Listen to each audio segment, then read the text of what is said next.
the first to know. Nsem-Pii TV.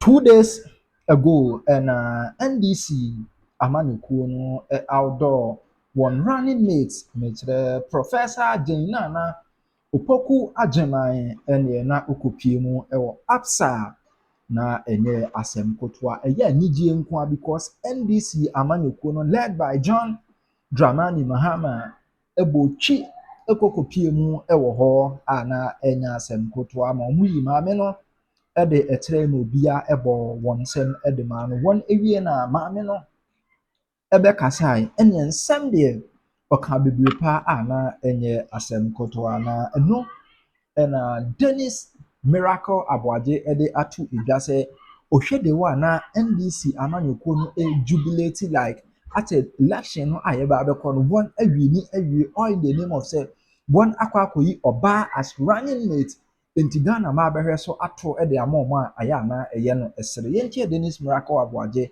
wa bro koshia NDC Inusa Foseini.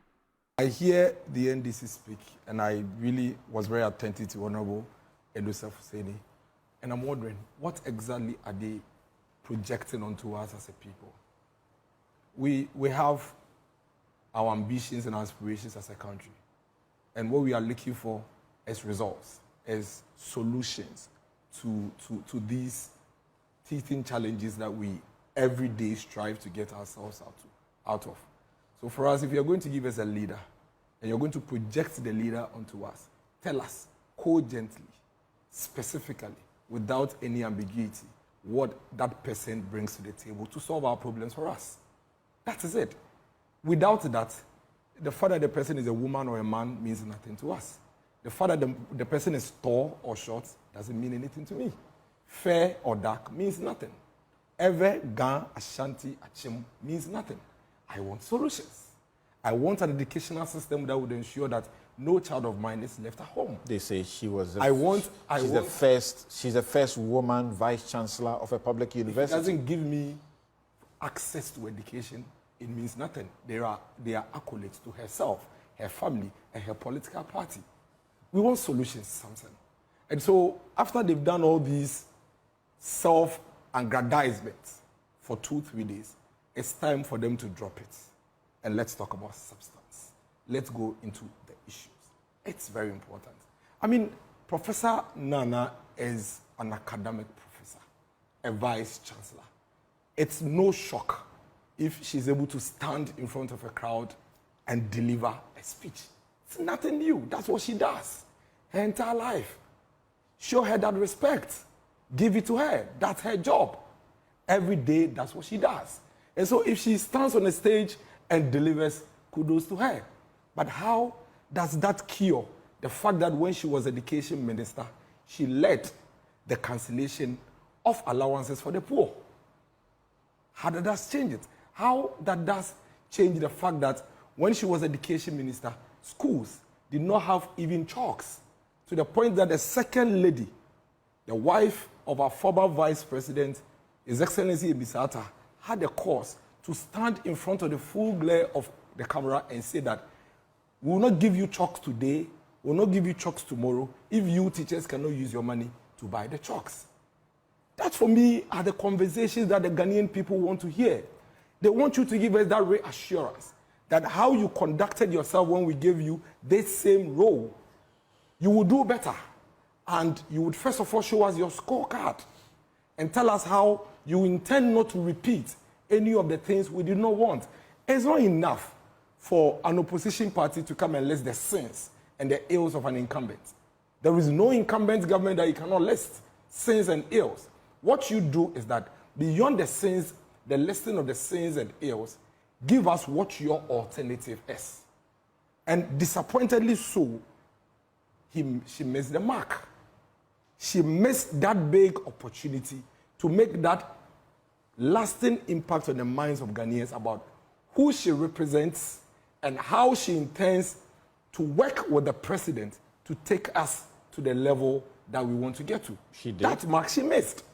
For example, so she speaks and then, and I have the statement here. So you'd realize that from the day she spoke till now, all we hear is that she spoke very well. She's an improvement over 2020. You can realize that she's becoming a politician. She's articulating. Is that what we are looking for? Then we should. Bawumia went through the same phase. But that's not. Bawumia was articulating policies. He went through the same phase. No, we never projected Bawumia. It took him a while. We never. Before he began his lectures. We never projected Bawumia as an orator. We never said, oh, he's spoken so well. We said, Bawumia says when he comes, he's going to work with Nanado, so we get one ambulance, one constituency. Why? Because we believe that our emergency services are poor. Bawumia says that we need to drive the fundamentals of the economy to reduce our dependence on imports. And so we need to increase production. When we come, we would work with private sector to ensure that districts are harnessing on their raw materials to get factories in those districts. Bawumia says that when we come to power, we believe that as a country, we cannot continue to churn out young people onto the street without quality education. So he says, I'll support my president, we'll deliver free senior high school. She speaks about shared prosperity. But you don't how remember we need to sacrifice and work to get to that. Perfect. But you don't recall nobody. And it is important. You know that. You of all people know that how fluent you are in making your presentations in the political campaign is very important. That's the point. When Bawumia was first outdoored, I was embedded in his team. And we went around the country before I moved from his team and joined Nanado's team. One of the concerns was that he was not able to project properly until the next time round. Then he took everybody by storm. And you guys celebrated it. No. Never did we celebrate and project Bawumia onto the people of Ghana in a manner that says that here we are with the vice president that speaks so well. We never did that. What we did is what I've told you. Bawumia came in with solutions specific to our challenges. Now you have to dig into the speech to find some of the things she said. Why? Because they've clouded the entire conversation with she spoke well, she was throwing jabs, and you remember your introductory statement to him. That's what you recall. And I'm sorry, it's not just you. The millions of Ghanaians watching us, some say that's what they recall.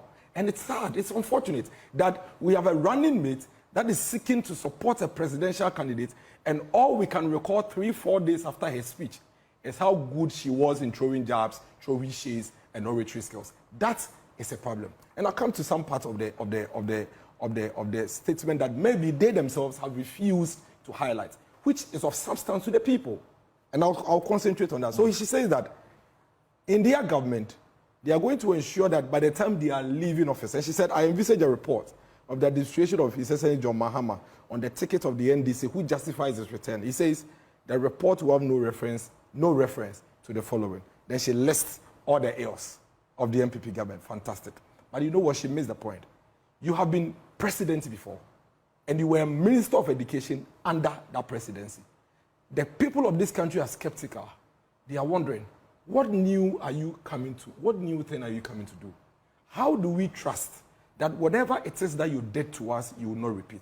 Indeed, there is a government that has given us electricity for 7 years, but has plunged us into energy difficulties for 10 weeks. So we have a choice to make. Something we need to make a decision between two governments who have history of energy crisis. But you inherited a resolved energy crisis. We never did. How do you get into a difficulty of something that is resolved? How? What are you talking about? You told us actually about Rollins, excess capacity. Rollins, hold on. Rollins, tell me from 1992, which of the government hasn't seen energy crisis? And which of them never said we resolved it? Tell me. The difference between the Nana Danko Akufo-Addo Bawumia government is that this government kept energy on for 7 years. No government has done that since 1992. But there were capacity issues. And the John Mahama regime is the one known to have gotten us to a point where you said now there is excess capacity. The population in 1992 and the capacity then, have you ever run the correlation to understand how many we were and the capacity we had then? Have you ever done that correlation to understand? So, no, let me make that point. It's very important. Have you ever done that analysis to understand where we were in the time during Kufuor we had the crisis and where we were under Mahama when we had the crisis? The fact is that you had generators and yet we're in darkness. Does it make sense? Have you ever thought about that? That you keep making the argument about capacity, which is true. Indeed, a lot of generators were borrowed and taken on credit, which we are still paying, no doubt about that. But ask yourself, how come we had all these generators during the tenure of John Mahama, and yet we're in darkness? That had always been our point, that the energy crisis under Mahama was purely a financial issue. Why? Because you had borrowed generators, you didn't have to do much, because all you had to do is to go and tell the people that bring it to me, whether I use the power or not, I'll pay you. And then they come and put it there on credit. Then you don't have the money to buy the power, the fuel to power it. And so, indeed, the fact is that for 3 years out of your 4 years, we were plunged in darkness. For 7 years out of the 8 years, we've had power except for 10 good weeks. Let me break this down. So, the people of Ghana have a decision to make. Okay. What happened last Wednesday was a celebration of a difference. Her difference. What she brings on board. Her vision and her role in the future NDC government. The articulation of what a woman can do. The fact that in her speech, she concentrated and spoke largely on issues and matters confronting this country. Shifting political discourse from personalization and name calling to politics of issues. I have no doubt, and when I sat and listened to her, I've known her for a very long time, even before she came into government as a Minister for Education. I was privileged to be a member of the Ghana UNESCO committee, a representative, that is to say, on the legal committee of Ghana UNESCO committee, and I was with her in France when Professor Mills nominated her to serve on the UNESCO board, and what she did at the board. So I've known her for a very long time. I have never had any doubt about her capabilities and what she brings on board to politics and her contributions to Ghana in general. She's produced many students who are students of repute or people of repute in this country, contributing in diverse ways to the development of this country. Now, so she brought the difference in what we can see in politics on that day. And that's why her speech connected in a very meaningful way with Ghanaians. That, look, I hear many people say and ask questions, what does she bring on board? It is the same Jane Naana Opoku-Agyeman. I said she brings many things on board, and she even demonstrated it in the 2000 elections. For the first time, when NDC won, apart from the time of Rawlings, NDC won majority of seats in the central region.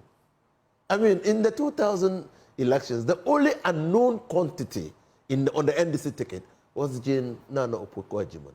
So if we're speaking mathematically, she contributed because she was the only unknown. Now, NDC recovered from a 106 seats in parliament to 137 seats in parliament. And you think that she played no role? You think so? For the first time in the history of this country, NDC garnered over 6 million votes. Again, the only unknown quantity on the ticket was Professor Jane Naana Opoku-Agyeman. For the first time in the history of this country, NDC produced a speaker. I mean, she's not a member of parliament, but her contribution to the fortunes of the party manifested in the production of a speaker. And MPP will agree that in the 2000 elections, their votes was significantly reduced, taking 2016 as a benchmark. So she brings a lot on board. And if you are looking at political trajectory and how parties win power, all these matters count. Is the party doing well or not doing well?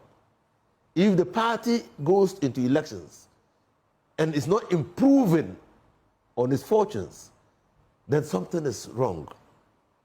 The party improved on its fortunes in 2020 when Jane Naana came on board. But Jane Naana in 2024 is demonstrating an understanding, an unparalleled understanding of the issues confronting this country. He's deprecating the rampant and pervasive corruption. We just finished with the SML, and you yourself, I could see it on your face, you were quite worried about how SML got the contract and how they went about it. There's no art to find the mind's construction in the face. Well, the manifestation of the mind manifests on the face. So clearly, definitely, and I tell you, Thompson, what a few years ago seemed unimaginable now appears to be inevitable.